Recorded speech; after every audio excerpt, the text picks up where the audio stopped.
What's up, guys? Welcome to Daily Dose of Reddit. This is your host, Zach, and today's subreddit is r/EntitledParents. This story's called, Entitled Father Tries to Kick Me Out of University. My freshman year, I was roommates with a guy who had fairly well-off parents. Let's call him John. John was a child actor, and although he isn't one you'd recognize immediately, he's played side characters on some big sitcoms and did some voice acting on some pretty popular kid shows. His parents hold him to very high expectations and were very strict with him and his acting. So when he got into our university, which is considered a top 10 university globally, his parents held him to that same standard, which for a now liberated young adult with almost no maturity, he did the exact opposite of everything he should have done. He slept all day, partied all night, never studied and didn't go to class, etc. Yet when his parents would call him to check up on him, I would always be mentioned in the conversations. They needed to make sure that I was a good influence on their son. They would tell him. They would consistently ask if I was partying often, doing drugs, bringing girls over late into the night, pretty much everything he was doing.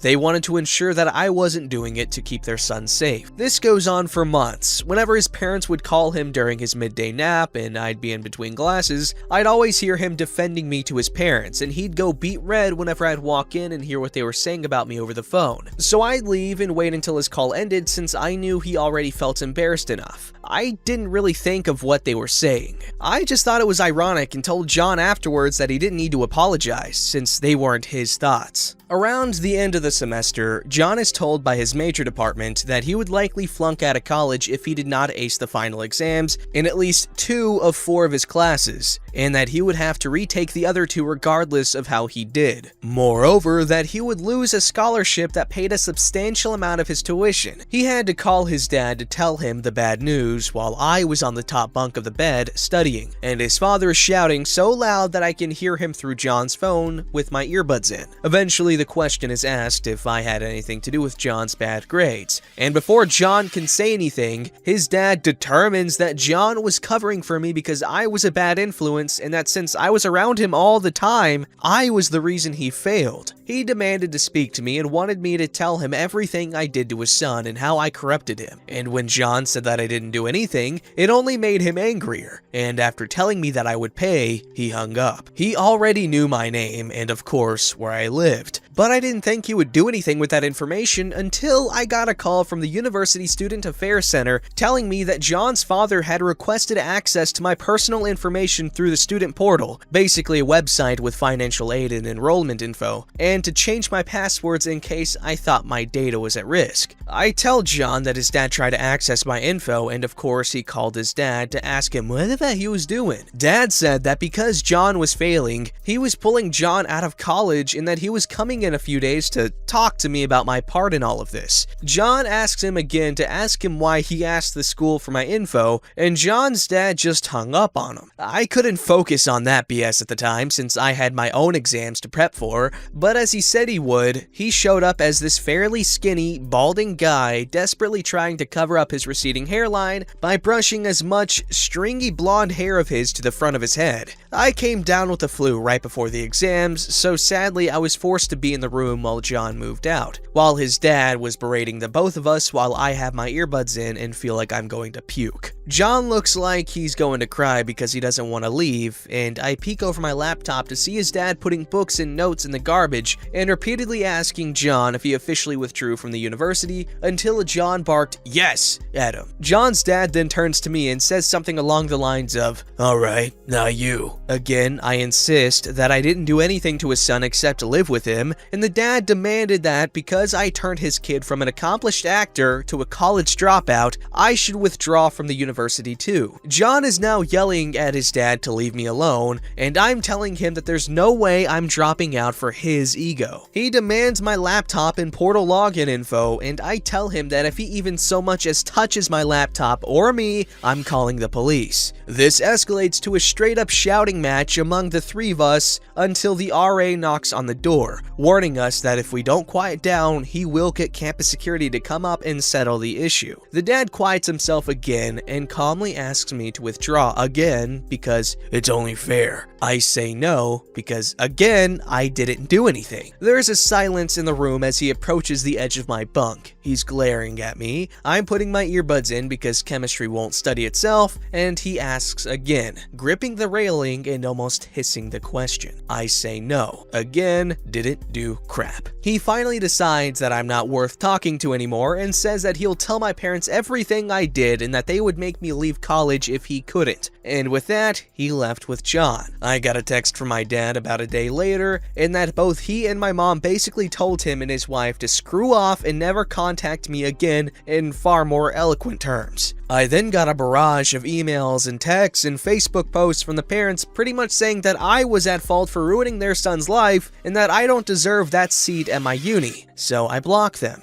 Every now and then my parents would get Facebook messages or emails. They were ignored. John Angry reacted my graduation pics on Facebook a few months ago, so out of paranoia that they were spying on me through his account, I blocked him too. I hope he understands. Okay, wow. First of all, good on John for being responsible for his irresponsibility. He's way more mature than his parents, that's sad, but also kind of telling because usually child actors are child actors because their parents want them to be child actors. I'm not saying that it doesn't take talent to be a child actor because it does. Acting isn't necessarily as easy as you think, but honestly, a lot of child actors are just puppets for the higher-ups in their lives, but that's a topic for another day.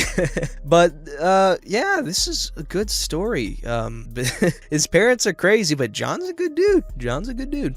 This story's called Entitled Mother Wants to Talk to My Manager. I own my own business. I have my own small online business in which I make custom activity books for kids. It's a decent business, and for the most part, parents are nice because they understand that a commission-based business is a lot on anyone. Nonetheless, a teenager in college. I'm 17. I posted on Choosing Beggars a day or two ago about a parent who was upset that I wouldn't take her offer to make a 40-page book for $15. That's 40 hours of work, and the cost for a 40-page book is typically $50. She, however, was convinced that her mommy blog would generate enough customers to make up the difference. She said I was talented for a minority and was generally rude and condescending. I woke up this morning to another email from her. I checked it and found that she was going on another rant about my irresponsible business choices. She said I was letting an opportunity slip through my fingers that could cause me a boom in business. She said that she was only trying to help, and if I didn't want the help, she'd be sure to give my business a negative review. I told her if she's so confident about her exposure, I'll give her a coupon code to post on her blog, and if I get 10 orders of $15 or more, I'll refund her original purchase. I didn't receive a reply for a while, so I figured she realized it was stupid and that she would stop bothering me. Well, no. I got an extremely long email back. In the email, she said I was rude and she would never purchase from me again. She sent a screenshot of a post on her blog in which she basically put my business on blast. She finished the email asking me to send her my manager's email so she could file a formal complaint. Ma'am, I'm 17. I'm in college and I eat ham in a can right out of the can. I know that doesn't seem like much, but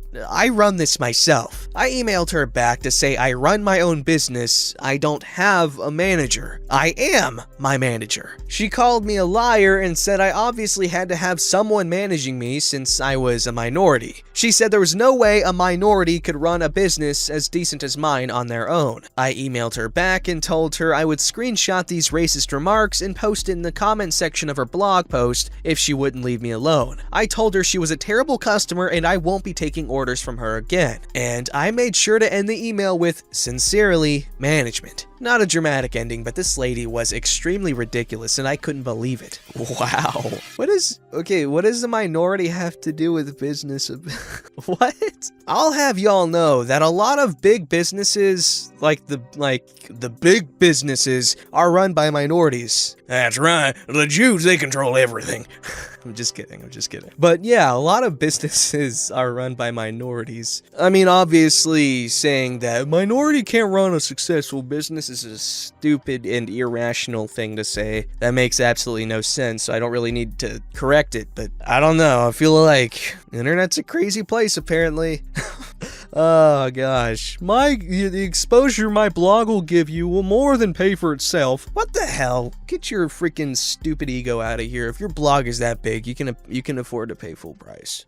Alright, so this last story is a roller coaster, right from the title. Today I fudged up by getting busted by the cops while in my bra and panties after breaking and entering to get my friend insulin. Is that not a roller coaster of a title? Okay, now on to the story. This weekend I was in one of my best friend's weddings. The bride, my friend, is diabetic and forgot her insulin when we went to the church. So technically, diabetes is the villain of the story. No problem, I volunteered to go back to her house to pick it up. I like a mission. Me against diabetes. After a morning of bridal stuff, my adrenal glands were more than happy to kick some dust off. The bride says the back door is unlocked. So I dashed to her house, drifting the corners in my mind, finding the apex in the road. The back door is not unlocked. No doors are opened, but I am not taking the L on this. All of us bridesmaids had gotten ready at her house earlier, and one of the other bridesmaids was leaning on her window on the second floor smoking. I gaze up at her window, praying that it's still unlocked. I know this house. I went to high school with the bride, snuck out of that window onto the roof, and clambered down the tree beside the house many times. Only this time, I am in a strapless, tight, mermaid-style dress. Driving a stick in this constricting skirt was a challenge enough. There is no way on God's green earth that I can climb a tree. It's barely above freezing, but this is a DEFCON 2 situation. I'm in the backyard, and there is only one house that can see me. I accept the crazy low odds that the grandparents that live next door will notice me. Decidedly incorrect assumption because apparently Gramps has assigned himself the position of Overwatch.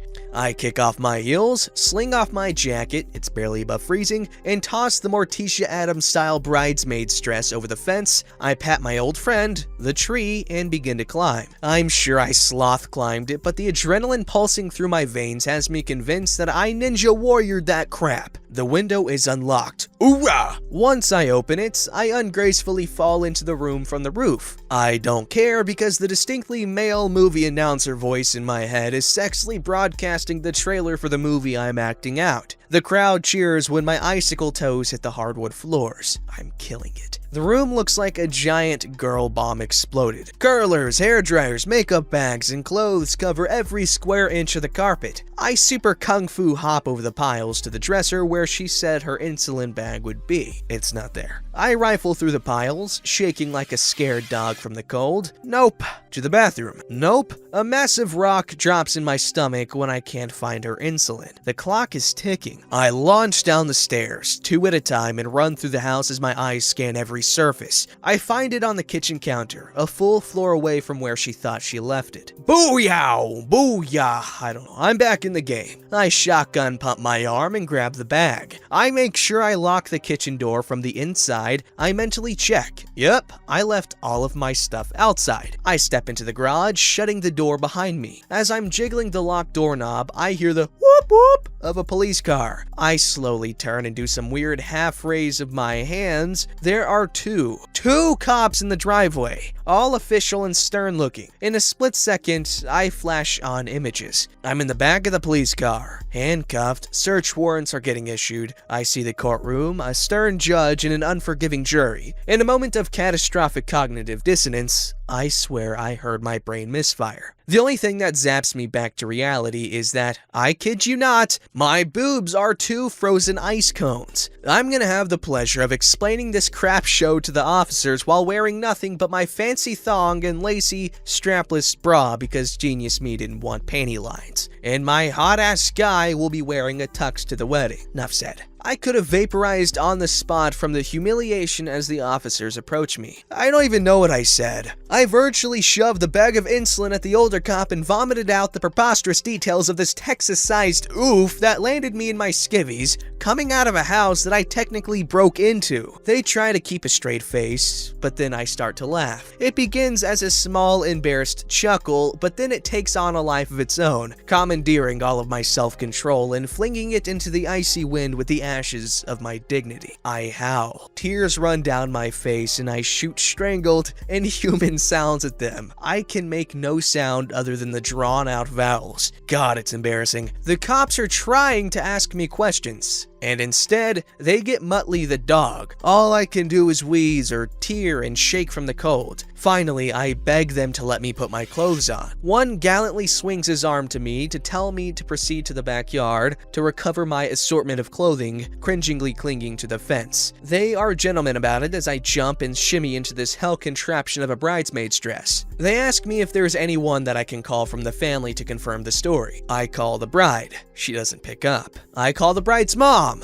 She doesn't pick up. I call the love of my life. He picks up on the first ring. God, I love that man. He doesn't know why I left the church, but immediately goes into solve this crap fast mode. He gets the bride's dad. It gets sorted. My guy is waiting in the parking lot when I pull up. Panic rolls across his face when he sees me, thinking I've been crying. I laugh the rest of my makeup off with him when I tell him the story. We're getting married soon, and I think the bride should have to perform a commensurate task to climbing a tree in freezing weather in her underwear. I'm definitely taking suggestions. This all happened in a decently small town. This story has ripped through the gossip mill like Taco Bell through the colon. My oldest brother is apparently friends with a young cop that I could never make myself look in the eye. Yep, never living this down, and I'm never more grateful to have moved away. Also, LPT, I'm an idiot, so maybe you all know this, but don't hand your phone to the police. Put the call on speaker or show them the text from your hand. Do not physically place your property in the care of the police. Advice from a law student who is more than happy to lecture me for 20 minutes at the reception. Also, they include a little funny edit. Thanks everyone, it's been a fantastic ride. Quick link to the r/ask legal excerpt review of whether you should or should not hand your phone to the police. They provide the link, but we don't care about that. And no, I will not send pics.